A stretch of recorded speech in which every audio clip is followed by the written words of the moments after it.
Сонгуулийн ерөнхий орны гишүүдээс 2008 оны 7 сарын 1-ний үйл явдалтай холбоотойгоор манай сонгуулийн байгууллага ямар сургамж авч, юуг засаж, юуг өөрчилсөн гэж боддог вэ? Дутуу хийсэн ажил тэн дээр байгаа юу? За.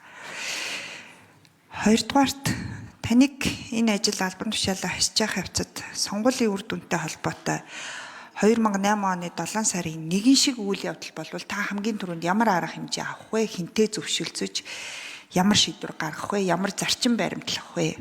Хоёр дахь асуулт.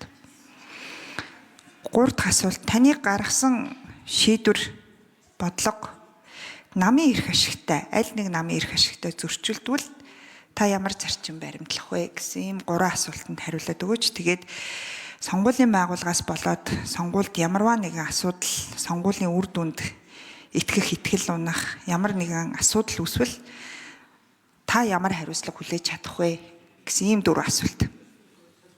Баасан жаргалагч хэнд асуултаа тавьж байна? Дөрвөлөнд нөө.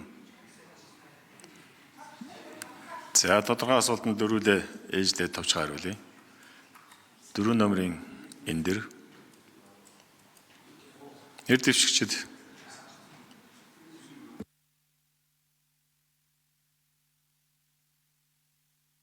За гишүүний асуултанд хариулъя.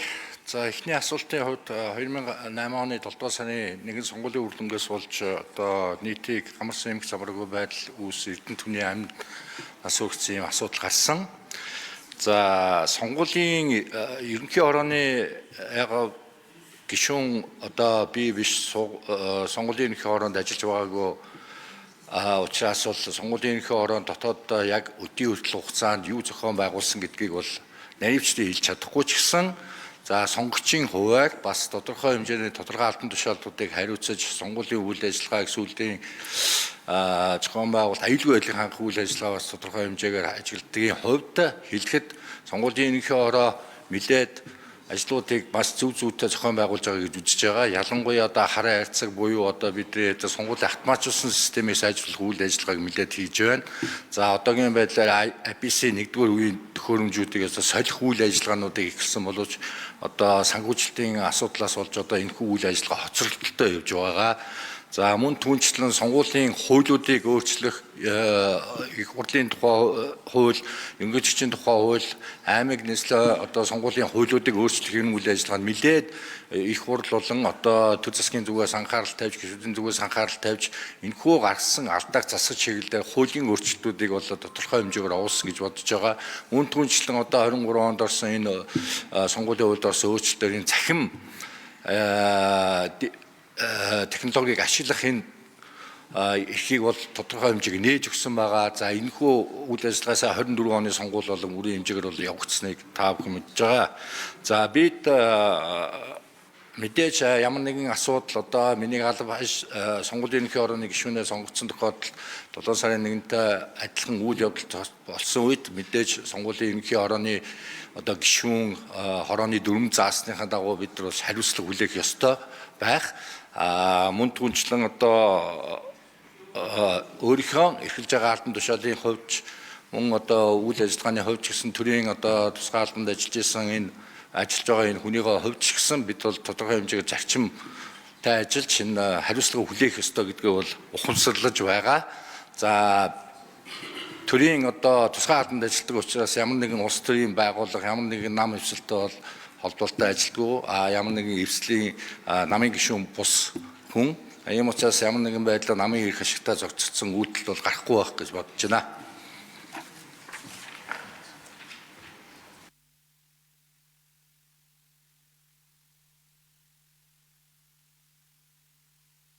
За гишүүний асуусан асуултанд хариулъя.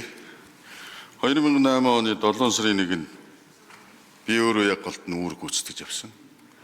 Энэ үед яг тодорхой шийдвэр эрхвэрж исэн гэдэг юм уу төрийн албан тушаалтнууд гаргачихсан болов уу гэж боддог.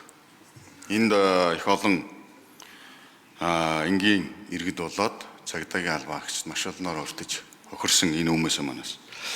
Энэний сургамж бол энэс хойш бас онцгой байдлын тухай хууль одоо яара жагсаал цуглаан инх замбраагүй байдлын үед хэрхэн ажиллах вэ гэдэг журмнууд бүгд өөрчлөгдөж энэ журам юу нь бол одоо хэрэгжээд шуурхай штабууд нь ажиллаад явдаг. Тэгээд одоо бол энэ сургамж тухайн үед бас улсын хурлаас ажлын хэсэг гарч бас шалгаад дүнжинжилгээ хийгээд дүгнэлтүүдийг өгж исэн байдаг. Энэтэй бас танилцж исэн.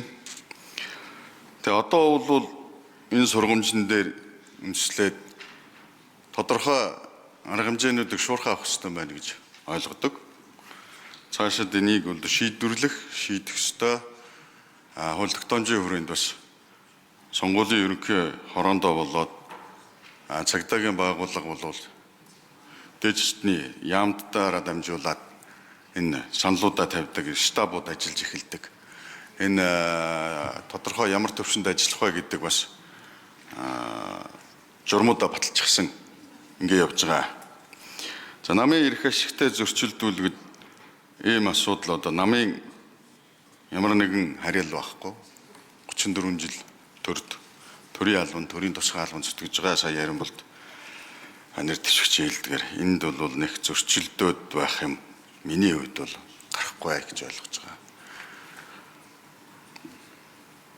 За хариуцлагын хувьд төрийн ямар нэгэн хууль тогтоомж зөрчсөн болвол энэ хариуцлага хүлээхэд бол билээ ингэж хэлээ.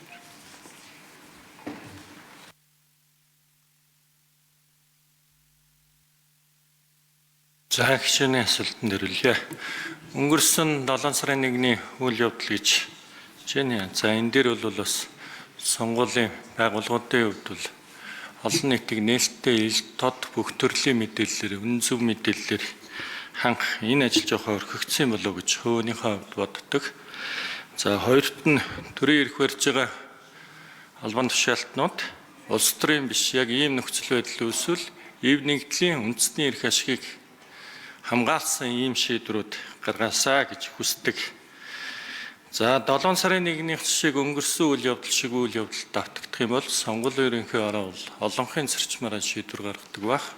За түрүүний хэлсэнчлэн үндэсний нэгдэл хууль тогтоомжид нийцсэн санал зөвлөмжүүдээ өгч үүнд одоо таслах эрхээр шийдвэрлэлд гаргана гэж бас бодож байна.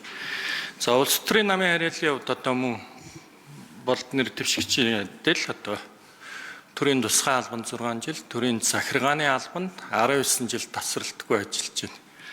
За энэ хугацаанд бол улс төрийн аль нэгэн намын гишүүнчлэл харьяал байсангүй улс төрийн намын дэргэдэх олон нийтийн болон төрийн бүс байгууллагуудад хамрагдаж явж исэн ийм үйл ажиллагаа түүх байхгүй. За улс төрийн намд хамаарал өгөх шийдвэр гаргах юм бол одоо төрийн албаны зарчмаараа хууль тогтоомжид нийцсэн ийм шудраг шийдвэрийг гаргахыг хичээж ажиллана. За хариуцлагын үед мөн одоо алдаа дутагдал гарах юм бол хууль тогтоомжид хүлээсэн заасан хариуцлагыг хүлээхэд бэлэн байна.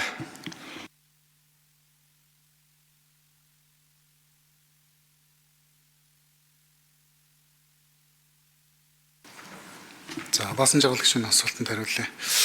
2008 оны одоо өмнөөс ямар сургамж авбаа гэж. Тэгэхээр ер нь жоохон асуудал бол тодорхойгүй байдлаас том асуудал болж хувирдаг нэг жишээ болсон. Тэгэхээр одоо 2008 оны шиг ийм хүмүүс юм бол хамгийн түрүүнд ямар арга хэмжээ авах вэ гэж. Тэгэхээр хамгийн түрүүнд ерөөсөө мэдээллээр хангах хэрэгтэй юм байна. Тэгэхээр ийм алдаа дутагдал иймэрхүү фактууд гарлаа. Энэ дээр ингэж ажиллаж जैन 50 замаар шийдэн шүү гэж иргэдэг уриалахаас эхлээд хамгийн түрүүнд бол мэдээллээр хангана. Дараа нь одоо сонгуулийн ерхий хорон дээр бол хамтын зарчмаараа асуудлыг шийдээд тэргээд тухай бүрэн танилцуулаад явна. За одоо миний үзэл бодол намын одоо эрх ашигтай зөрчилдүүл яах вэ гэсэн асуулт байна. Тэгэхээр төрийн албанд төрийн жинхэнэ албан тушаалтнаар 20 гаруй жил ажилласан. Зөрчилдөх тохиолдол байсан. Энэ тохиолдолд хууль дүрмийг баримталж ажиллажсэн. Тэгэхээр мөн адил одоо хууль журмыг баримталж төвийг сэхэж ажиллана. Намууд бол мэдээж хэрэг өрсөлдөж байгаа учраас зөрчилдөөн бол үүснэ. За алдаа дутагдал гарсан тохиолдол ажлаас албан тушаалаас өөрийн хүсэлтээр чөлөөлөгдөх. Мөн цаашлаад одоо тохирсон тэр сахилгын шийтгэл зөрчлийн арга хэмжээ одоо эрүүгийн хариуцлага хүлээхэд билээ.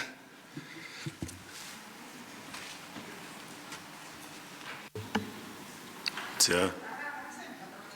Баасан жаргал гишүүн тодруулъя. Яг хөө дөрүлээ заавал босгоогоор гараа өргөд надад харуулчаарай. Сонгуулийн ерөнхий хорооны ажилтаа алба хаагчийн буруутай үйл ажиллагааны улмаас сонгуулийн үр дүнд нөлөөсөн тогтоогдох юм бол та бүхэн ажиллаа өгч чадах уу? Ажиллаа өгч чадах хүмүүс нь гараа өргөнө үү? За баярлалаа.